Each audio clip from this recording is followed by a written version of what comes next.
여러분, 주님께서 우리에게 복 주신다고 할 때가 있습니다. 하나님이 솔로몬에게 복을 주시겠다고 무엇을 줄까? 그러니까 솔로몬은 지혜를 구했습니다. 여러분은 하나님께서 여러분의 복을 주시겠다고 하면 무엇을 구하시겠습니까? 아마 대부분의 사람들은 돈이나 건강이나 명예나 권력이나 또 가정과 자녀에 대한 복을 구할 것입니다. 그런데 성경에서 가장 중요하게 강조된 복은 평안입니다. 하나님께서 우리에게 주시고 싶은 가장 큰 복은 평안이에요. 그래서 오늘도 예수님께서 너에게 평안을 주노라 라고 말씀하고 있는데, 이 평안은 헬라어로는 에이레네라는 단어인데요, 이 에이레네라는 구약의 히브리어의 샬롬을 뜻하는 단어입니다. 우리는 샬롬을 더 잘 알죠? 샬롬. 그럼 우리 할머니들도 다 알아. 샬롬이 뭐죠? 평안, 또 평강, 이런 단어. 때로는 화평, 화목, 평화, 또 우리가 쉽게는 행복, 이런 단어로 쓸 수 있는 단어가 바로 샬롬, 평강이라는 단어입니다. 오늘 본문에는 이 샬롬이, 에이레네가 평안으로 번역이 되고 있습니다. 자, 하나님께서 우리에게 주시고자 하는 가장 좋은 복이 무엇이라고요? 평안이라고요. 평강, 행복입니다. 자, 요한복음 14장 27절 다 같이 읽어보겠습니다. 평안을 너희에게 주노니, 끼치노니 곧 나의 평안을 너희에게 주노라. 내가 너희에게 주는 것은 세상이 주는 것과 같지 아니하니라. 너희는 마음에 근심하지도 말고 두려워하지도 말라. 그랬습니다. 지금 예수님이 십자가를 지시기 바로 전에 겟세마네 동산으로 올라가시기 전에 제자들은 지금 예수님이 죽으신다고 그러니까 두려워하고 불안하고 염려하고 있는데, 예수님은 근심도 하지 말고 두려워하지도 말라고 하면서 나의 평안을 너희에게 준다고 말씀하고 있습니다. 여러분, 구약에 보면 제사장들, 지금도 우리 신약에서 이렇게 축도하잖아요. 그런 것처럼 구약 제사장들이 축도할 때는 뭐라고 하도록 하나님께서 명령하셨냐 그러면, 여호와는 내게 복을 주시고 너를 지키시기를 원하며, 여호와는 그의 얼굴을 내게 비추사 뭐 주시기를? 은혜 베푸시기를 원하며, 여호와는 그 얼굴을 내게로 향하여 두사 평강 주시기를 원하노라 할지니라. 이게 은혜를 베푸시고 평강 주시기를 원한다라고 말씀하고 있습니다. 여러분, 아까 예수님이 십자가를 지시기 바로 전에 마지막 설교에서 내가 너에게 평안을 주로나, 나의 평안을 너에게 주로라 말씀하셨는데, 부활 후에 주신 첫 번째 말씀도 평강의 복이라는 것입니다. 요한복음 20장 19절에 이날 곧 안치고 첫날 저녁 때 제자들이 유대인들을 두려워하여 모인 곳에 문을 닫았더니 예수께서 오사 가운데 서서 이르시되 뭐라고요? 너희에게 평강이 있을지어다 라고 했어요. 이 말씀을 하시고 손과 옆구리를 보이시는 제자들이 보고 주를 보고 기뻐하더라. 21절에 예수께서 또 이르시되 너희에게 평강이 있을지어다. 예수님이 지금 십자가 지시기 전에도 두 번이나 평강을 얘기하시고, 십자가 또 지신 후에 부활하신 다음에도 첫 만남에서 제자들에게 두 번이나 너에게 평강이 있을지어다 라고 강조하고 있음을 보십시오. 그러니까 주님이 우리에게 주시고 싶은 최고의 복은 뭐라고요? 평강. 자, 또 신약의 모든 서신들, 바울 서신이야 요한계시록까지 모든 서신을 보면 14번이나 은혜와 평강의 복을 비는 것으로 시작이 되고 있습니다. 14고 다 쓰고 읽으면 좋겠는데 거의 비슷해요. 자, 로마서 1장 7절과 고린도서 1장 3절만 보겠습니다. 하나님의 사랑을 받고 성도로 부르심을 받은 모든 자에게 하나님 우리 아버지와 주 예수 그리스도로부터 뭐가 있기를 원하나? 은혜와 평강이 너에게 있기를 원한다. 고린도서 1장 3절 하나님 우리 아버지와 주 예수 그리스도로부터 은혜와 평강이 있기를 원하노라. 그 다음에 고린도후서, 갈라디아, 에베소, 빌립보서 거의 대동소이하게 그렇습니다. 거의 똑같습니다. 여러분, 이 하나님 편에서는 평강이 우리에게 제일 좋은 복이라는 거예요. 자, 그런데 이걸 좀 더 쉽게 설명해 보겠습니다. 샬롬이 뭐라고 그랬죠? 샬롬은 불안이나 갈등이나 두려움 이런 모든 것이 없는 최고의 좋은 상태를 말한다 그랬습니다. 그런데 우리는 이제 이런 단어보다는 평강, 평안이란 단어보다 행복이란 단어가 우리가 제일 피부적으로 와닿고 또 일반인들, 불신자들도 다 잘 아는 단어입니다. 자, 행복으로 우리가 생각을 해보면 여러분 알고 보면 우리의 궁극적인 목적은 행복을 추구하는 것 같아요. 인간은 왜 공부합니까? 행복하기를. 왜 일합니까? 돈 벌어서 행복하게 살려고. 왜 건강합니까? 행복하게 살려고. 어떻게 보면 예수 믿는 목적까지도 행복하기 위해서, 죽은 다음에까지도 행복하기 위해서 예수 믿는 것이지요. 여러분, 주님은 우리에게 이 땅의 행복만 아니라 영원한 행복을 주시기 원하시는 하나님이심을 믿으시기를 바랍니다. 자, 그런데 지금 오늘 본문의 상황을 보시면 예수님이 지금 평안을 얘기할 수 있는 상황입니까? 제자들이 지금 평안을 얘기할 수 있는 상황입니까? 아니잖아요. 지금 예수님은 십자가를 지러 가고 있어요. 죽으러 가고 있어요. 자, 그런데 주님이 14장 27절에서 평안을 너희에게 끼치노라 그랬습니다. 이 끼친다라는 말은 남긴다 그 말이에요. 내가 너희에게 평안을 남겨주고 가고 싶다는 거예요. 누구의 평안? 나의 평안.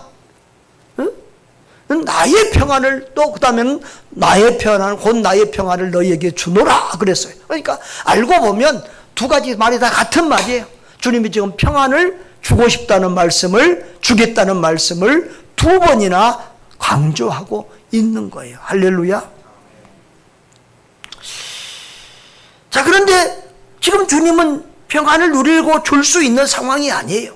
29절에 보면 이 일이 일어나기 전에 그랬어요. 예수님은 벌써 지금 어떤 고난이 시작될 것을 알고 있어요. 바로 이제 겟세마네 동산에 올라가서 기도하다가 잡혀갈 것이고 그 악한 인간들에게 비웃음과 조롱과 또 멸시를 당할 것이고 채찍질을 당할 것이고 십자가 고난을 당할 것이고 이런 일들을 다 알고 있어요. 그럼에도 불구하고 주님은 지금 평안하다는 거예요. 평안을 제자들에게 주겠다고 하는 거예요. 여러분, 도대체 이 상황을 우리가 어떻게 이해할 수 있겠습니까? 여러분, 주님 안에 있는 평안은 어떤 평안이기에 도대체 이런 상황에서도 주님은 우리에게 평안을 주겠다고 하시는 것입니까? 자, 27절에 보면은 내가 주는 평안은 세상이 주는 것과 같지 않다고 했습니다. 주님이 주시는 평안은 세상의 평안과 다릅니다. 세상의 평안은 어떤 평안입니까? 건강할 때 평안합니다. 집안에 무슨 일이 없을 때 평안합니다. 자녀들이 다 잘 자라고 공부 잘하고 문제 안 일으킬 때 평안합니다. 교회가 평안할 때 평안합니다. 나라가 평안할 때 평안합니다. 이게 세상이 주는 평안입니다. 근데 이것은 언제든지 스스로 깨집니다. 우리 의지하고 상관없이 주변의 환경과 상황과 주변 사람에 따라서 이 평안은 언제든지 깨지고 바꿔지는 것입니다. 주님은 우리에게 이런 평안이 아니라 흔들리지 않는 참 평안을 주시겠다고 말씀하고 있는 것입니다. 그러니까 우리는 세상적인 관점에서 볼 때는 우리는 절대 세상에서 절대 평안을 누릴 수가 없는 것이죠. 자, 우리 주님의 평안은 환경이나 상황에 영향을 받지 않는 절대 평안이라는 거예요. 나의 평안을 너희에게 주노라 그랬습니다. 세상의 평안이 아니라 주님이 누리는 그런 평안을 주신다는 거예요. 여러분, 어떻게 주님은 지금 겟세마네 동산에 저 십자가 길을 걸어가면서 그걸 이미 다 알고 계시면서도 평안을 누리고 있다는 말씀입니까? 심지어는요, 요한복음 15장과 17장에 보면은 기쁨을 누리게, 내 기쁨이라고 말하고 있어요. 바로 지금 요한복음 14장, 15장 다 예수님의 마지막 설교거든요. 그런데 그 설교 속에서, 이어지는 설교 속에서 요한복음 15장 11절 봅니다. 같이 읽어봅시다. 내가 이것을 너희에게 이름은 내 기쁨이 너희 안에 있어 너희 기쁨을 충만하게 하려 함이라. 주님 안에 기쁨이 있다는 거예요. 이거 저에게 이 평안을 주는 것처럼 기쁨을 주고 싶다는 거예요. 할렐루야. 또 요한복음 17장 13절에 보면은 예수님이 하나님 앞에 기도하시면서 내 기쁨이 우리 제자들에게도 성도들에게도 있게 해달라고 기도하는 모습을 볼 수가 있습니다.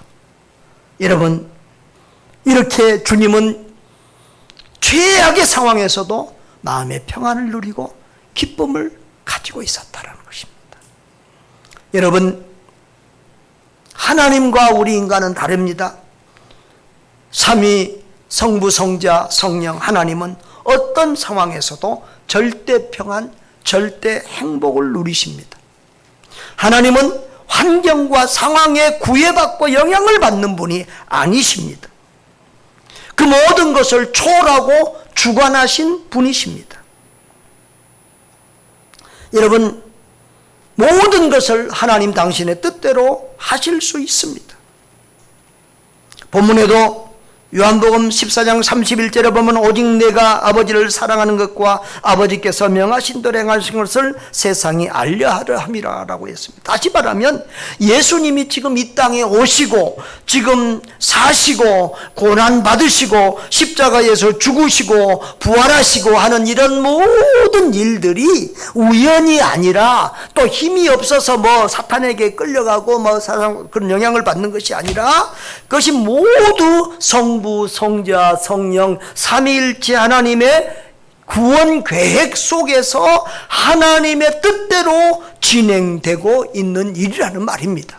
그렇기 때문에 이것은 지금 예수님이 힘이 없어서 억지로 끌려가는 상황이 아니고 당하는 고난이 아니기 때문에 주님이 스스로 그랬잖아요. 스스로 가시는 길이에요. 네. 아버지의 뜻을 쫓아서 수시로 저기 31절 한번 더 보면은 오직 내가 아버지를 사랑하는 것과 아버지께서 명하신 대로 행하시는 것 그랬습니다. 여러분, 주님이 성부 하나님을 사랑하고 그 하나님의 뜻을 쫓아 기꺼이 지금 십자가 고난의 길을 가고 있는 것입니다. 그래서 주님은 평안을 누리고 기쁨을 누리고 있다는 것입니다. 그러면 우리는 어떻게 이 예수님의 절대 평안, 주님이 그 평안을 우리에게 주시고 싶다는데 그 평안을 어떻게 우리가 누릴 수 있을까요? 여러분, 우리는 하나님처럼 완벽한 절대 평안을 누릴 수는 없지만 그러나 주님과 비슷한 그런 평안을 누릴 수 있을 줄 믿습니다. 왜냐하면 우리의 믿음이 큰 만큼 그 평안을 누릴 수 있어요. 구약 성경 하박국 3장에 보면 하박국은 모든 것이 없는 상황에서도 하나님 때문에 즐거워하고 기뻐한다고 말합니다. 자, 3장 17절에 보면 무화과 나무가 무성하지 못하고 포도나무에 열매가 없고 감람나무에 소출이 없고 밭에 먹을 것이 없고 우리의 양이 없고 외양간에 소가 없고 또 없고 아주 없고 진짜 없고 이런 상황이면 세상 사람들은 절대 평안할 수 없습니다. 절대 행복할 수 없습니다. 그렇죠? 세상 평안은 깨지는 것입니다. 그럼에도 불구하고 하박국은 그 다음에 뭐라고 말씀하고 있습니까?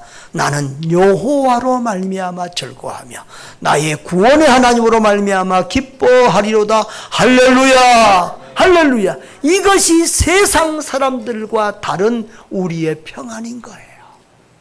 세상 사람들은 환경 따라 상황 따라 그 평안이 깨지고 기분이 좋았다가 나빴다가 하지만 우리는 어떤 환경과 어떤 상황에서도 주님 때문에 기뻐하고 즐거워하고 감사하며 행복하게 살 수 있는 것입니다. 믿기를 바랍니다. 여러분, 은혜 받고 예수님 믿으면 평강의 복이 임합니다.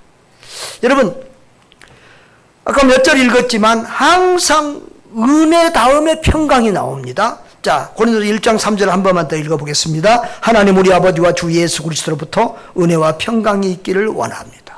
자, 여러분, 제가 성경에서 이게 순서가 거꾸로 된 걸 한번 찾아봤어요. 평강과 은혜 찾아보니까 하나도 없어요. 은혜와 평강으로 다 나오지 평강과 은혜가 없어요. 이게 뭐예요? 그 순서에 의미가 있는 거예요. 여러분, 우리는 은혜를 주셔야 하나님이 은혜를 주셔야 믿음이 생겨요. 여러분, 아무나 예수님 믿을 수 없어요. 하나님이 은혜 주셔야 예수 그리스도가 나의 구주, 나의 하나님으로 믿어지는 거예요. 근데 믿음이 생기면 평안이 와요. 자, 에베소서 2장 8절에 너희는 그 은혜에 의하여 믿음으로 말미암아 구원을 받았으니 이것은 너희에게서 난 것이 아니요 하나님의 선물이다. 은혜에 의해서 믿음이 생겼고, 믿음이었고, 믿음으로 말미암아 구원을 받았어요. 구원 받아놓으니까 평안하죠. 살아도 천국, 죽어도 천국이니까. 그래서 로마서 5장 1절에 보면은 우리가 믿음으로 의롭다 하심을 얻었은즉, 우리가 죄인인데 믿음 의롭다 하심을 얻었어요. 그걸 신학적으로는 칭의라고 그래요. 우리 주 예수 그리스도로 말미암아 하나님으로 더불어 화평을 누리자. 이 화평도 샬롬, 우리 평안 같은 말이에요. 그러니까 우리가 하나님과 원수가 되었는데 하나님과 우리 사이에 이렇게 죄라고 하는 담이 있어서, 벽이 있어서 우리가 하나님과 화평할 수 없었는데, 하나 될 수 없었는데 예수님께서 십자가 위에서 이 죄라고 하는 문제를, 이 담을 헐어주신 거죠. 십자가의 보혈의 피값으로 이 죄를 다, 우리의 죄값을 다 대신 치러주신 거예요. 그래서 우리는 죄 문제를 해결하고 이제는 하나님과 화평하게 되어서 샬롬을 이루게 됐다. 하나님과 우리 사이가 화평하게 됐다는 거예요. 할렐루야. 그래서 우리는 하나님을 믿을 수 있고 아버지라고 부를 수 있고 그렇게 마음껏 하나님 앞에 기도할 수 있는 그런 복된 사람들 된 줄 믿습니다. 요한복음 3장 16절에 이 예수님을 믿는 자마다 멸망하지 않고 영생을 얻게 하려 한다고 그랬어요. 요한복음 1장 12절에 영접하는 자 곧 그를 믿는 자들에게는 하나님의 자녀가 되는 권세를 주셨다고 했어요. 여러분, 하나님 아버지가 지금 살아 계십니까? 하나님 아버지 언제 죽으시죠? 하나님 아버지 언제 죽으세요? 하나님 아버지 영원토록 살아 계십니까? 그 하나님 아버지가 이제 늙어가지고 힘이 없죠? 우리를 도울 힘이 없죠? 지금도 시퍼렇게 살아 계십니까? 믿습니까? 그 하나님 아버지가 시퍼렇게 살아 계시는데 우리가 왜, 자녀된 우리가 왜 걱정을 합니까? 그 우리 하나님 아버지가 이 세상을 창조하신 창조주요, 이 세상을 다스리는 통치주요, 우리의 모든 것을 책임지시는 아버지인데 무슨 걱정을 한다는 말입니까? 여러분, 그 하나님 아버지가 하늘이 두 쪽이 나도 땅이 꺼져도 우리를 포기하지 않고 끝까지 책임지고 붙들고 천국까지 인도해 주시는데 무엇이 걱정이겠습니까? 할렐루야. 그래서 우리 그리스도인들에게는 근본적인 평안이 있는 거예요. 근본적인 평안이 있어요. 우리는 최소한 천국이에요. 떠납시다. 나는 최소한 천국의 복을 받았다. 옆에 분에게 최소한 천국의 복을 받으셨습니다. 여러분, 천국의 복이 작아져 커요? 아니, 왜 둘이 인상 써요? 앞에 분들, 둘이 인상 쓰지 마시고. 최소한 천국의 복을 받았다는 거예요. 할렐루야. 네. 천국의 복이 어느 정도예요? 삼성회장 되실랍니까? 천국의 복 받으시겠습니까? 그러면 우리는 최고의 복, 최소한 천국의 복을 받은 그런 사람들입니다. 아무리 힘들어도 천국의 복을 받은 사람이요, 아무리 망해도 최소한 천국의 복을 받은 사람이요, 우리는 살아서도 천국을 누리고 죽어서도 천국을 향유할 사람들입니다. 할렐루야. 그러니 평강을 누리고 살아야죠. 그리고 하나님의 주권과 섭리를 믿으면 평안합니다. 자, 여러분, 예수님이 지금 29절 30절에서 계속 말씀하십니다.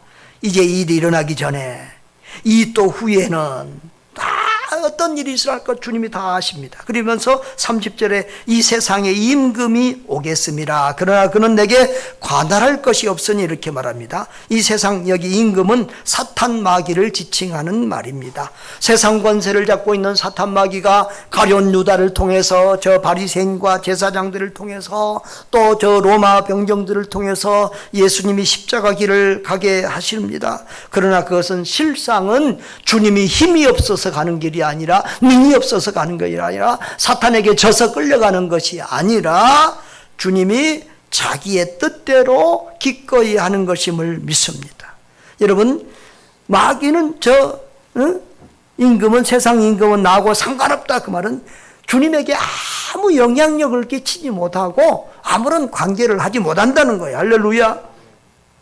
여러분, 그러니까 주님이 지금 걸어가신 이 고난의 길은, 십자가의 길은 지금 실패해서 힘없어서 가는 길이 아니고 모두 하나님의 계획과 섭리와 뜻대로 되고 있다는 거예요. 그러니까 예수님께 십자가는 실패가 아니요 형통이요 성공이요 승리인 줄 믿습니다. 제자들도 우리도 이것을 알면은 평안을 누릴 수가 있는 거예요. 지금 우리가 사는 세상이 우리 마음대로 잘 안 돼요. 전쟁도 일어나고 나라가 시끄럽고 복잡한 일들이 하루도 조용할 날이 없어요. 뉴스만 보면 스트레스를 받아요. 그럼에도 불구하고 우리는 하나님이 시퍼렇게 살아계시고 다 하나님의 뜻과 섭리가 있고, 여러분, 세상이 다 평안하고 잘 살면은 예수님 잘 믿을 것 같죠? 안 그래요. 전쟁을 연구하는 사람들은, 전쟁사를 쓴 사람들은요, 전쟁이 있고 난 후마다 교회는 폭발적으로 부흥했다고 말해요. 사람들은요, 심령이 가난해져야, 심령이 가난하고 겸손해져야, 애통할 때 주님 찾고 그 믿음이 바로 서는 거예요. 우크라이나도 러시아도 전쟁이 끝나고 나면 오히려 더 교회에 부흥이 있을 줄 믿습니다. 하여튼 우리 하나님은 모든 것을 합력하여 당신의 뜻을 이루어 가십니다. 여러분, 예수님이 힘이 없어서 끌려가서 십자가에 죽습니까? 아니잖아요. 예수님도 말씀하잖아요. 내가 수많은 천군 천사를 부를 수 있는 힘이 없는 줄 아느냐. 여러분, 진짜 힘이 뭔 줄 아세요? 나는 늘 주님 바라보면서 그 생각을 해요. 진짜 힘은요, 힘이 있는데 사용하지 않는 거예요. 상대방을 죽일 수 있는데 내가 맞는 거예요. 이것이 주님이 가진 힘이고 십자가의 힘이에요.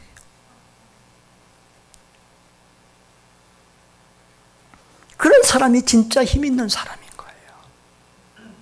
그리스도인들이 가진 힘은 그거예요. 세상이 우리를 욕하면 같이 욕하는 것이 아니라,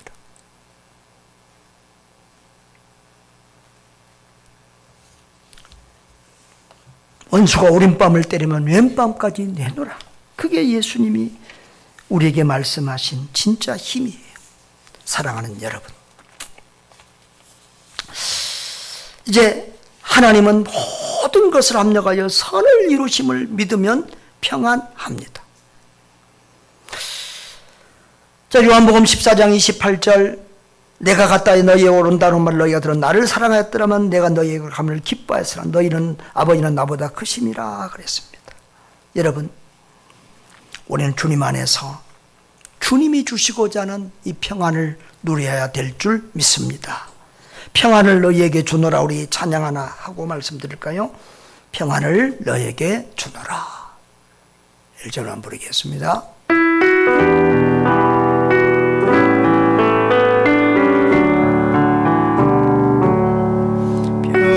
평안을 너희에게 주노라. 세상이 줄 수 없는, 세상이 알 수도 없는 평안,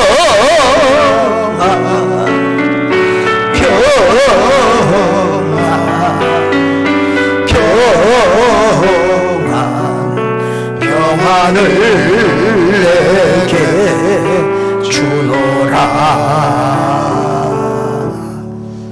주님의 평안을 누리는 여러분 되시기를 바랍니다. 자, 예수님은 지금 너희가 나를 사랑하였더라면 내가 아버지께로 감을 기뻐하였으리라라고 말하고 있어요. 다시 말하면 너희가 지금 잘 몰라서 내가 죽는다고 하니까 두려워하고 불안하고 걱정하고 그렇지, 알면 아니야. 그래서 이미 예수님은 성령이 내가 가면 보혜사 성령이 너희에게 오니까 오히려 너희에게 그것이 더 유익되다고 말을 이미 14장에서 여러 번 말씀하셨죠. 자, 오늘 25절에도 보면 보혜사 성령을 보내주신다고 하잖아요. 다른 도와줄 자를 그래서 사도행전 2장 이후에 보면 정말 제자들이 예수님 때보다 더 은혜 충만, 성령 충만해서 더 능력 있게 사역하는 것을 볼 수 있잖아요. 아멘. 그리고 여러분, 예수님이 이 땅에 사는 것 자체가 고난이에요. 고난. 예수님은 이 땅에 태어나서 사는 날 동안 지금 고난을 겪고 있고 지금 십자가의 길을 가는데, 이 십자가 이후에 부활, 승천, 하나님 보좌 우편에 올라가신 것은 예수님이 지금 높아지는 거고, 그걸 신학적으로는 승귀라고 그러는 거죠. 높아지고 존귀하게 되는 거, 영광을 누리는 거예요. 그러니까 주님을 사랑하면 차라리 이 세상 고난을 지금 끝내고 지금 천국 가서 영광을 누리시라고 이렇게 생각할 수 있다는 거예요. 이렇게 모든 세상을, 성경을 바로 알고 세상의 이치를 바로 하면 오히려 기뻐하고 감사할 일이라는 거예요. 여러분, 삼위 하나님은 십자가의 고난과 죽으심, 그리고 부활, 승천, 성령 강림, 세계 선교, 이 모든 것을 합력하여 하나님의 인류 구원 역사를 이루어 가시는 줄 믿습니다. 그러므로 우리는 낙심하지 말고 평강을 누려야 합니다. 로마서 8장 28절은 우리 교인들 중에서는 모르면 선교중앙교회 교인이 아닐 겁니다. 하도 자주 보니까. 자, 다 같이요. 우리가 알거니와 하나님을 사랑하는 자, 곧 그의 뜻대로 부르심을 입은 자들에게는 모든 것이 합력하여 선을 이루느니라. 자, 그런데 이것이 우리 개인에게도 적용이 됩니다. 우리에게도 하나님은 모든 것을 합력하여 선을 이루셔.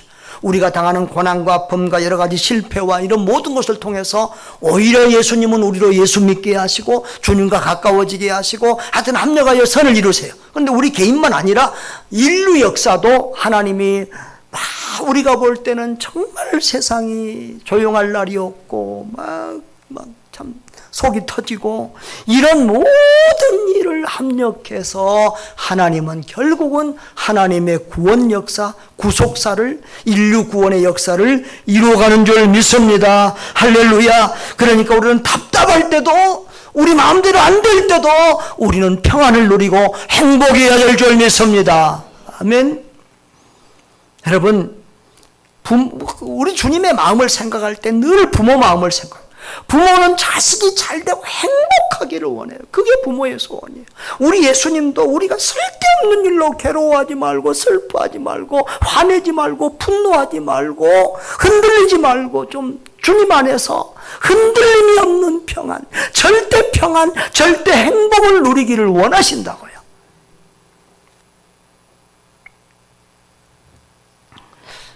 그래서 이 로마서 8장 28절은 개인만 아니라 모든 것을 하나님이 합력해서 하나님의 구속사를 이루어 가신다는 거예요.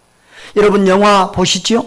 드라마 보시지요? 그러면 주인공이 처음부터 끝까지 다 좋은 일만 있다 끝나요? 아니면 고생 신나게 하고 죽을 고비를 넘기고 힘든 시간을 지나요?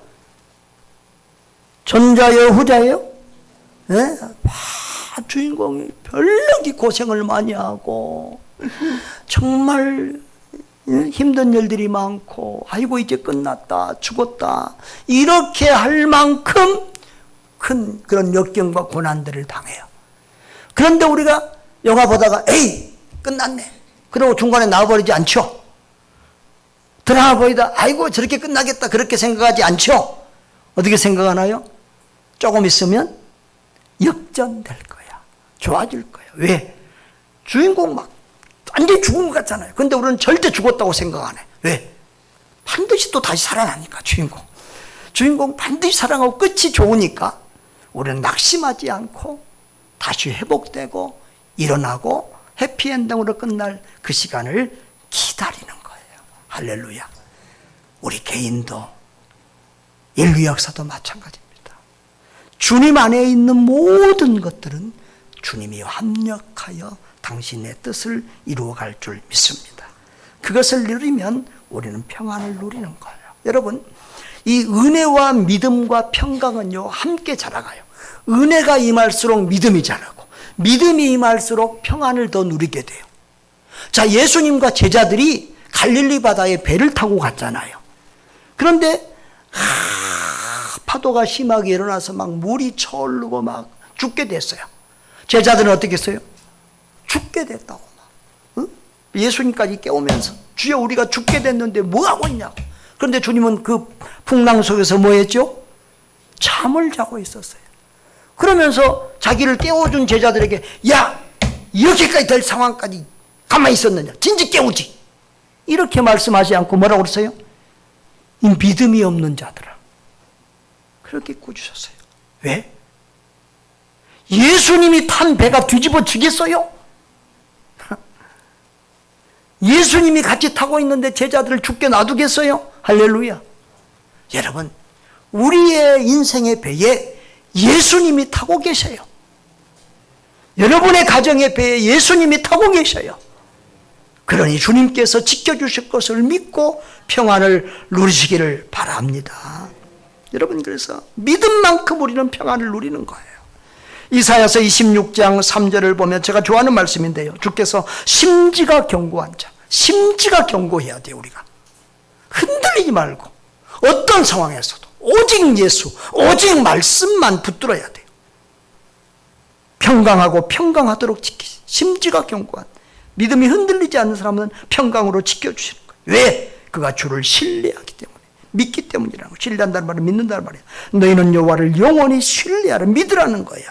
여호와는 영원한 반석, 흔들리지 않는 반석이라고 말합니다. 여러분, 여러분의 굳건한 믿음으로 흔들리지 않는 평강을 누리시기를 바랍니다.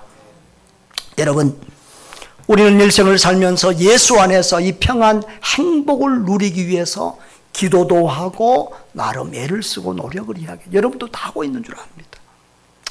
이미 여러분 뭐 다 들은 기억도 있지만, 제가 정말로 평안할 수 없을 때 이 예수 평안을 누리기 위해서 애쓰고 또 그리고 그 평안을 누렸던 그런 체험이 있습니다. 20년 가까이 된 일입니다. 15년이 훨씬 지났을 겁니다. 정말 내가 지금 전도사 때부터 하면은 40년 넘게 전도사, 목사, 선교사로 살았더라고요. 근데 내 일생에서 가장 힘들 때였어요.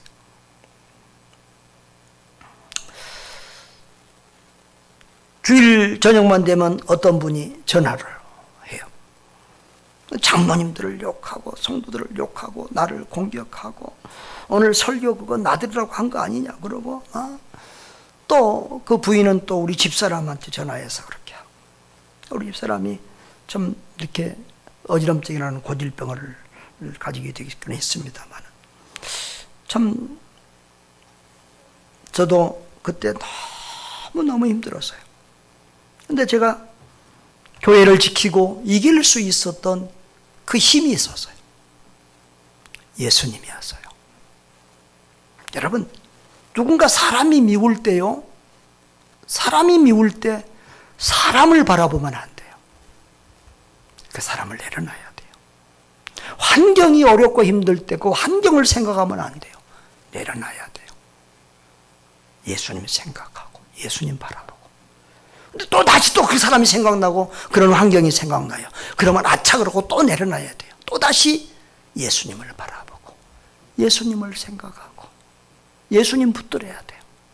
제가 그때 하여튼 내 철칙은 예수님 안에서 내가 평안을 누려야 된다.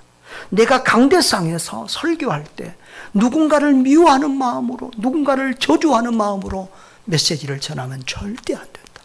강대상에 설교하는데 영혼이 건강하고 평안해야 건강한 메시지를 전할 수 있다. 주님을 바라보면 주님은 십자가를 지는 상황에서도 평안하셨고 십자가 위에서도 평안하셨는데, 주님 나에게 그런 평안을 주십시오. 그런 평안을 주십시오. 주님만 생각하며 그렇게 기도할 때 주님께서 평안을 주셨고, 그래서 잠을 잤고, 그래서 새벽 설교를 했고, 그래서 목회를 해냈어요. 감당해냈어요. 우리 성도들은, 우리 장로님들 외에는, 그 당시에 장로님들 외에는 우리 부부가 그런 고난을 당할지 대부분 거의 다 몰랐을 거예요. 왜? 내색을 안 했으니까. 사랑하는 여러분, 그렇습니다. 우리 인생이, 우리 가정이, 우리가 하는 모든 일들이, 우리가 만나는 사람들이 우리 뜻대로 해주지 않습니다. 세상적으로는 우리는 평안을 누리며 살 수가 없습니다. 그러나 예수님 안에서, 예수님 안에서 예수님만 생각하고 예수님만 바라보고 예수님만 붙들고 가면 우리는 어떠한 고난 가운데서도 평안하며 감사하며 주님 따라갈 수 있을 줄 믿습니다. 믿음으로 인내할 수 있을 줄 믿습니다. 한번 따라할까요? 감사는 행복을 부르고 불평은 불행을 부른다. 우리 아침마다 일어나면 첫 번째로 누구 부르자고요? 여보! 그러지 말고 하나님 아버지 부르고, 그 다음에 뭐 하자고요? 사랑합니다. 그 다음에 감사합니다. 사랑 고백, 감사 고백으로 하루를 시작하고 하루를 마무리하시기를 바랍니다. 여러분, 이 세상 어디에도 참된 평안은 없습니다. 그래서 세상 때문에 행복하려고 생각하면 우리는 평생 날마다 천국 지역을 왔다 갔다 해야 됩니다. 예수님 안에만 있는 흔들리지 않는 평안, 흔들리지 않는 참된 평강, 그 행복을 누리며 사시기를 주님의 이름으로 축복합니다.